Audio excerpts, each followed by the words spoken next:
வணக்கம். 8ஆம் நம்பர் தலைவர் பேசுகிறேன். நம்ம சேனல் ஆரம்பிச்சு 3 வருஷம் ஆக போகுது. ஏறக்குறைய 32 மாதம் ஆச்சு நம்ம சேனல் ஆரம்பிச்சு. இந்த 32 மாதத்தில் ஒரு 5 வீடியோ போட்டிருப்போம். கிராமப்புற வேலையை நிப்பாட்டுங்க அப்படின்னு நம்ம சொன்னோம். மகாத்மா காந்தி வேலைவாய்ப்பு திட்டத்தை நிப்பாட்டுங்க. ஏன்னா களை எடுக்க ஆள் கிடைக்கல, கத்திரி உண்டு ஆள் கிடைக்கல, கத்திரிக்காய் புடுங்க ஆள் கிடைக்கல, வெண்டிக்காய் உண்டு ஆள் கிடைக்கல, வாழைக்காய் வெட்ட ஆள் கிடைக்கல, நெல் நட ஆள் கிடைக்கல, நெல் அறுக்க ஆள் கிடைக்கல. ஆக மொத்தத்தில் எதுக்குமே ஆள் கிடைக்கல. தேங்காய் பறக்க ஆள் கிடைக்கல. ஆளுக்கு டிமாண்டு மேலே டிமாண்ட் ஆகி பூராமே புல்லு மண்டி போய் தேங்காய் 40 நாளில் வெட்டுறதுக்கு போல 60 நாளில் வெட்டுறது. வெண்டிக்காய் முத்தி போச்சு, கத்திரிக்காய் முத்தி போச்சு. ஆக ஆள் கிடைக்கல. எந்த வேலைக்கும் ஆள் கிடைக்கல. வீட்டு வேலை பார்க்கறது கிடைக்கல, சித்தாள் வேலை கிடைக்கல, குத்தனை வேலைக்கு. ஏன்னா 100 நாள் வேலை திட்டமும் வந்துட்டு நான் அதுக்கிட்டே போவேன்னு மம்புட்டி வச்சுட்டு ஒத்த காலையில் நிற்கிறாங்க. என்னைக்கே வரப்போகுது, நாளை கழிச்சு வரப்போது. இன்னைக்கு போய் கருவ மரத்தில் போய் மம்புட்டியை வச்சு போய் சுத்தப்படுத்திட்டு வந்து தூங்குறதுக்கு அவங்க சாப்பாடை வச்சு தூங்குறதுக்கு வேலை பார்க்குறாங்க அப்படின்னு நம்ம ஏற்கனவே சொன்னோம். அதனால நாடு நொடிச்சு போகும். அவங்களுக்கு காசு கொடுக்குற பத்தி நான் ஏழைகளுக்கு கொடுக்குற பத்தி ஒண்ணுமில்ல. ஆனா நாடு நொடிச்சு போகும். உற்பத்தி நடக்கணும்ல. இந்த நாடு உலகத்துக்கு நடந்து வந்திருக்குன்னா எப்படி? அவன் உழைப்பை பயன்படுத்தி விவசாயத்துக்கு போய் வேலை வெட்டி பார்த்து புல்லை வெட்டி மண்ணை வெட்டி போட்டு இப்படித்தான் இந்த நாடு வளர்ந்துருக்கு. விலைக்கு வளர்ந்துருக்குன்னா சும்மா வளரலப்பா. இந்த திட்டத்தை 40 வருஷத்துக்கு முன்னாடி கொண்டு வந்திருந்தா அந்த நாடு என்ன ஆயிருக்குன்னு நினைக்கிறேன். பசிப்பட்டில செத்து போயிருக்கும்.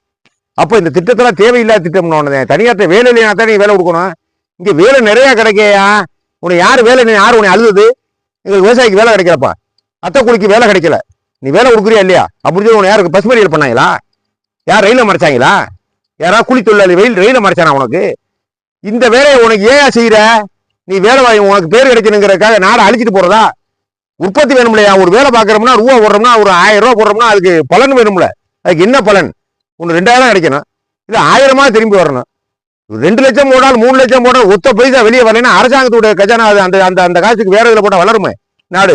ரோடு போடலாம், பாலம் கட்டலாம், பள்ளிக்கூடம் கட்டலாம், பிள்ளைகளுக்கு பூரா கம்ப்யூட்டர் வாங்கி கொடுக்கலாம். எவ்வளவு வேலையா இருக்கு நாட்டில்? காசு தானே இல்லை. இந்த நல்ல காசை கொண்டு போய் சும்மா ஒரு மரத்தையில் தூங்கு. கரையோரத்தில் இருக்கக்கூடிய புல்லை சீகி, கம்மா கரையில் இருக்கக்கூடிய கரையோரத்தில் புல் இல்லாமல் என்ன பண்ண? புல் இல்லாமல் என்ன ஆகணும்? கரையோரத்தில் புல் இருந்தால் தானே பல பூச்சி ஈச்சி இருக்கு இடம் தானேயா? அதை சீக்கி ரோடு மாதிரி ஆக்கி விட்டீங்கன்னா அந்த பூச்சியெல்லாம் செத்து போகாதா? ஆக இவங்களுக்கு என்னன்னா வேலை கொடுக்கணும். நம்மகிட்ட 100 நாள் போட்டு விட்டோம். எதையா போய் உட்காரு சீகி. என்ன அக்கப்புற ஊர் பஞ்சாயத்து, உலக பஞ்சாயத்து, பக்கத்து வீட்டு பஞ்சாயத்து, அந்த பஞ்சாயத்து, இந்த பஞ்சாயத்து, உன் வீட்டுக்குள்ள உன் கொழுந்தை என்ன பண்ண, மச்சா என்ன பண்ண, மாமன் என்ன பண்ண பேசிக்கிட்டு பொழுத கருத்துட்டு ரூபா வாங்கிட்டு போகணும். 100 ரூபா அவ்வளோ. நீ இப்ப காசு வீணா போகுது. 10,000 கோடி ஆண்டுக்கு 10,000 கோடி தமிழ்நாட்டில் போகுதுன்னு சொன்னா என்ன ஆகுது நினைக்க? 28 ஸ்டேட் இருக்கு, 7 யூனியன் பிரதேசம் இருக்கு. என்ன ஆகுது? ரூபா நினைச்சா காகிதம் நினைச்சுக்கிறா. அதுல என்ன அதனால நிப்பாட்டு வேணாம். நாடு நொடிச்சு போகும். உற்பத்தி குறைஞ்சு வச்சு ஆள் கிடைக்கல, விவசாயம் பண்ண மாட்டேன். பல பேர் ஆள் கிடைக்காதாலே விவசாயத்து பக்கமே நிலத்து போய் வரமாட்டேங்கிறேன். அவனே கூலி வேலைக்கு போறேன். நிலத்தை தரிசா போட்டு அவன் மும்படி எடுத்துட்டு அவன் 100 நாள் வேலைக்கு போறேன். எல்லாரும் சோம்பேறியாம நம்ம மட்டும் இருக்கிற உழைக்கணும். இப்படி பேசிட்டாங்க ஊருக்குள்ள கூட. எல்லாரும் தூக்கி சம்பளம் வாங்குறேன். நம்ம மட்டும் உழைச்சி இந்த இனத்தை அதுக்கு தாங்க போறேன். நீங்க பேசுறது கிராமத்துக்கு போகும்போது நம்மளும் உட்காருவான். நம்மளும் மரத்தில் உட்காருவான், பனை மரத்தில் உட்காருவான். அதை 2 நாளைக்கு முன்னாடி கருவ மரத்தை சுத்தப்படுத்தினா நம்ம 4 நாளைக்கு முன்னாடி நம்ம மரத்தை சுத்தப்படுத்திடுவோம். பாருங்க, வேலைக்கு எவனா தாவிக்கிட்டு ராத்திரி 2 நாளைக்கு ராத்திரி சுத்தப்படுத்துவான். அப்போ அவ்வளோ வரைக்கும் சௌரியமா இருக்கு வேலை. அவ்வளோ வரைக்கும் தூங்குறதுக்கு சௌரியமா இருக்கு. உட்கார வச்சுக்கிட்டு படுக்க வச்சுக்கிட்டு காசு கொடுக்குறேன். நமக்கு தேவையில்லை அப்படின்னு நினைக்கிறேன். எல்லாரும் கட்ட உனக்கு வேலை இல்லைன்னா தான் அந்த வேலை கொடுக்கணும். வேலையை கிடைக்க ஆளே தன்னை டிமாண்டா இருக்கையா? இந்த வேலை யாரையும் அவனுக்கு புத்திய சொன்னவன்? இது நான் கண்டிச்சு. மன்மோகன் சிங் சரியில்லை, சிதம்பரம் சரியில்லை, உங்களால நாடை விட்டே விரட்டணுமா சொல்லி இந்த வேலையை நிப்பாட்டுக்கன்னு சொல்லி இப்ப கடைசியில் என்ன ஆகி போச்சுன்னா நம்ம 5 வீடியோ 6 வீடியோ போட்டிருக்கேன். நாட்டினுடைய நிலைமையை பூரா போட்டிருக்கேன். இந்த ஒரு 20 நாளைக்கு முன்னாடி மழை, சரியான மழை பெஞ்சுக்கிட்டு. சரியான மழையில எங்க ஊர்ல ஆஸ்பத்திரி அவுட்டர்ல இருக்கு. ஆஸ்பத்திரி மாட்டு ஆஸ்பத்திரி சுத்திலும் சும்மா சின்ன புல், 10 புல்லு 20 புல்லு இருக்கியா? வயக்காட்டுல இருந்தா 10 புல்லு 20 புல்லோட இருக்காதா? வேலை பார்க்கணும்ட்டானா அதிகாரி உடனே மழையில ஆளை கொண்டு சாக்குறானியா ஒரு 250 வேற அடிச்சு கேட்கிறேன். ஏய், மழை பெஞ்சுக்கிட்டு இருக்காங்க, என்ன வேலை பார்க்குறியா?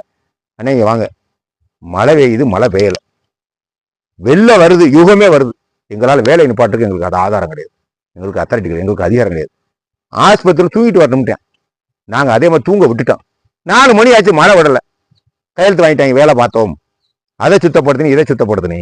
நீ கையெழுத்து வாங்குறத பற்றியெல்லாம் அதை சுத்தப்படுத்தி இதை சுத்தப்படுத்தி 250 பேர் சாட்சி விட்டுட்டு மாட்டு ஆஸ்பத்திரியில் 250 பேர் தூங்க வச்சுட்டு நாட்டில் ஒரு நாளைக்கு 4 லட்சம் 3 லட்சம் சம்பளம் கொடுத்துக்கிட்டு நீங்க அந்த நாடை வளர்க்க கிடக்கா? நான் ஏற்கனவே கண்டிச்சேன். இது வேணாம், இது ஆபத்தான திட்டம், எல்லாரும் பசி பட்டினியில் போயிடுவேன், இது உடனே திட்டத்தை நிப்பாட்டுன்னு சொன்னேன். இப்ப கடைசியில மத்திய சர்க்காருக்கு காதுக்கு போய் கடைசியில இப்ப ஒரு வருஷத்துக்கு முன்னாடி ஸ்லோ பண்ணிட்டாங்க, சம்பளமா யாருக்கு அனுப்புறது இல்ல. ஒரு வருஷத்துக்கு முன்னாடி இன்னைக்கு வேலை பார்த்தா 6 மாதம் கழிச்சு சம்பளம் அனுப்புறது அப்படி முடிவுக்கு வந்தாங்க. இன்னைக்கு நேற்று சட்டத்தை போட்டாங்க, மகாத்மா காந்தி வேலை வாய்ப்பு திட்டம் கிடையாது, நீ வேற பேர்ல போட்டு நடத்துவோம், 100 நாளைக்கு 125 நாளைக்கு நடத்துவோம். விவசாய காலங்கள்ல இந்த வேலையே நடக்காது. அது போக 100% 90% நான் பணம் கொடுத்தேன், நீ 10% தான் பணம் கொடுத்த. அதனால ஏன் பணம் உனக்கு வலிக்கல. ஊழல் பண்றது, 200 ஆள் 400 ஆள் எழுதுறது, கிளர்க்ல இருந்து கலதள பணியாரில் இருந்து பிடிஓல இருந்து சும்மா அதுக்கு போட்டோ எடுத்துக்கிட்டு லேமினேஷன் பண்ணிட்டு அந்த போட்டோ எடுத்து காட்டுறது. அப்ப ஏன் பண்ணாது, யார் கேள்வி கேட்பாடு இல்லை. அதனால நீ ஊழல் பண்ற. இப்ப என்ன ஆகி போச்சு, நான் 60 ரூபா கொடுக்குறேன், நீ 40 ரூபா 100 ரூபா போட்டா அந்த வேலை நடக்கல, நடத்தவே வேணாம். மத்திய சர்க்கார் சட்டம் போட்டேன், நடத்தவே வேணாம். ஒரு ஆணி நீ புடுங்க வேணாம். வயக்காட்டுல புல்லு இல்லாம என்ன ஒண்ணு, கரையில புல்லு இல்லாம என்ன ஒண்ணு, கரையில மாறு வளர்ப்பாங்கயா முடியாதுன்ட்டேன். ஆகா விவசாயம் அழிஞ்சு போகும், விவசாய தொழில் விவசாயம் பண்ற முறை அழிஞ்சு போயிட்டேன், அவனால் டன்னேஜ் பெற முடியல, கத்திரிக்காய் கொடுக்க முடியல, எல்லாமே பெற முடியல. விவசாயத்தை விட்டுட்டே வெளியே இருக்கேன், ஆள் கிடைக்காம. லாபம் வருது, லாபம் இல்லை, ஆளே கிடைக்கலைன்னா இவ்வளோ லாபம் வராமதே மண்டிக்கிட்டு இருந்தேன். இதுல ஆள் வேற கிடைக்கலைன்னா ஒத்துக்குருவானா, அதுல வெளியேறிட்டேன். ஆக மொத்தம் பார்த்தேன், இதுல ஆக்கிப்படாது, இந்த திட்டத்தை நிப்பாட்டு, மூடு விழா பண்ணிடுவேன். 100 நாளைக்கு 25 போடு. கருது இருக்கிற நேரத்தில் ஆள் இந்த வேலை கிடையாது, மழை வெஞ்சா அந்த ஆள் கிடையாது, நல்ல இடத்துல கிடையாது, கத்திரி உண்ட இடத்துல வேலையே கிடையாது, 60 நாள் 70 நாளைக்கு வேலையே கிடையாது, சுத்தமாக மூடுது, இந்த வேலையை முடியுது. ஆக வேலை நடக்கணும் அப்படின்னா அதிகாரி சொன்னாதே நடத்த முடியும். முன்னாடி அதிகாரி தடுத்து நிப்பாட்ட முடியாது இந்த வேலையை. இப்ப அதிகாரி மழை பெய்யா நிப்பாட்டிடு, இந்த வேலை சௌரியம் இல்ல, இந்த வேலை தப்பு நிப்பாட்டிடு, இந்த வேலை உபயோகமற்ற வேலையா இருக்கு நிப்பாட்டிடு, நான் போனி தூங்கிட்டு இருக்காங்க நிப்பாட்டிடு, மாநில சர்க்கார் கையில இருந்து காது கொடுக்குறீங்களா, உனக்கு அக்கறை வேணும்ல, நீ 4000 கோடி எப்படி கொடுப்ப. ஆக 4000 கோடி கொடுக்க வேணாம், இந்த வேலை நடத்த வேணாம்னு நீ கையை விடிச்சிருவேன். அடுத்த மனம்னா ஊழல் பண்ற, விவசாய எக்கடி கட்டு போட்டு சாகட்டும். ஸ்டாலின் விவசாயிகள் வயிற்றுல, ஏழைகள் வயிற்றுக்கு, ஏழைகள் கூலி வயிற்றுல மத்திய சர்க்கார் அடிக்குது. என்ன அடிக்குது, இப்ப 4 ஏக்கர் விவசாயம் பண்ணி பாரு, அப்பதான் தெரியும். எல்லாரும் இங்க உள்ள மந்திரிகள் பூராமே, மத்திய சர்க்கார் மாநில சர்க்கார் உள்ள மந்திரி ஒரு 4 ஏக்கர் விவசாயம் பண்ணுங்க, நீங்களே பாருங்க, இறங்கி ஒரு 4 பேரை வேலைக்கு கூப்பிட்டு கொடுங்க, வந்துட்டு என்ன சுண்டு கூப்பிடும். அப்புறம் தெரியும் 100 நாள் வேலை திட்டத்தை செருப்பை கட்டி அடிக்கணும், உங்களுக்கு புத்தி வரும். ஆறாவது கொண்டு வந்துவேன், பெரிய புத்திசாலி. 100 நாள் வேலை திட்டத்துல சர்வே எடுத்தாங்க, கிராமப்புறங்கள்ல பணம் பொங்கி இருந்துருச்சான், வளர்ச்சி அப்படி தூங்க போட்டுக்கிட்டு காது விட்டு தூங்க பணம் புழங்கத்தாண்டா செய்ய. சோம்பேற்ற 15 பத்து கிடைக்காம ஒரு 10 பேர் 10 கிடைக்காம ரூபாய் கொடு, சும்மா வந்த ரூபாய் பீடி வாங்குவேன், சிகரெட் வாங்குவேன், பீடா போடுவேன், தண்ணியை கொடுப்பேன், காது புழங்கதான் செய்ய. காது புழங்காமையா இருக்கும், உழைச்சு வாங்கினாலே அந்த காது புழங்குதா புழங்கலையா தெரியும். இவங்க சொல்ற திட்டம்யா நம்மள எல்லாம் ஏமாத்துறதுயா. நாங்க சர்வே எடுத்து பார்த்துட்டோம். உணவு வங்கிலாம் அசந்து போனேன் என்ன அர்த்தம், முட்டாப்பே நினைக்கிறேன்னு அர்த்தம். உங்களை எதுக்கு அசர்றேன், உட்கார வச்சுட்டு பணம் கொடுக்கறதுக்கு அசர்றேன். இந்த எந்த சர்வே பண்றேன் நீங்க, எந்த ஆக மொத்தத்துல பார்த்தேன், மொத்தமா அதுக்கு 3 ரூபா பண்ணணும்டா, இது வேணாம்டா, காங்கிரஸ்கார நாடை அடிச்சு விட்டு போயிட்டேன், நம்மளும் இதை பார்த்துக்கிட்டே அந்த வேடிக்கை பார்க்க முடியாது, இனிமே நாடு ரொம்ப ஸ்பீடா வளருதுன்ட்டான். இன்னைக்கு சொல்லிட்டாங்க நாடு ரொம்ப ஸ்பீடா வளருது, அமெரிக்கா கூட பின்னுக்கு தள்ள போதும் இந்தியா. ஆக அதுக்குண்டான வேலை போட போய் இறங்கணும். இல்ல இறங்கலைன்னா இன்னும் ரொம்ப சுலபாத்தே இருக்கும். நாடு அமெரிக்கால கீழே தள்ள போகுதுன்ட்டேன், இந்தியா பயங்கரமான ஸ்பீடுன்ட்டேன். உழைப்பு, திறன், இளைஞர்கள், வேலை வாய்ப்பு, அப்படி உட்கார வச்சு சம்பளம் கொடுத்துக்கிட்டு தான் எவனும் உழைக்க மாட்டேன். சக்கரை பிரஷர் வந்துடும். உட்கார வச்சுட்டு அப்புறம் வேலைக்கு கொடுப்பேன், எவன் உழைப்பேன், போட கேன போல. இப்படின்னு மரத்தடியில் உட்கார்ந்து வந்தா 300 ரூபா கொடுக்குறேன். இன்னும் இவர்கிட்ட வந்து சாந்தா இல்லவாமல, இவர்கிட்ட வந்து புல்ல வெட்டவாமல, காலில இருந்து 9 மணில இருந்து நைட்டு சாயந்தரம் 3 மணி புல்ல வெட்டவாமல. இந்த அக்கி நட்சத்திர வெயில தகர்ந்து போகாது.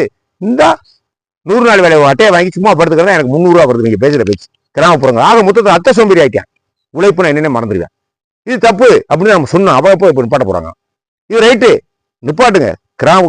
காந்தி என்ன சொன்னாரு, இந்த நாட்டினுடைய ஆன்மா, இந்த நாட்டினுடைய வலு, இந்த நாட்டினுடைய இறையாண்மை எல்லாமே கிராமத்துக்குள்ள இருக்குன்னாரு. அதுக்காக அத்தை சோம்பேறி திட்டத்துக்காக காந்தி பேரை வைக்கிறியா? காந்தி எவ்வளவு சுறுசுறுப்பான ஆடியா, உலகத்திலே காந்தி மாதிரி சுறுசுறுப்பான ஆளே கிடையாதுங்க. அப்படியாப்பட்ட சுறுசுறுப்பான மனுஷனுக்கு பேர் வைக்கிறாங்க, சோம்பேறி திட்டத்துக்கு பேர் காந்தி திட்டம்னு.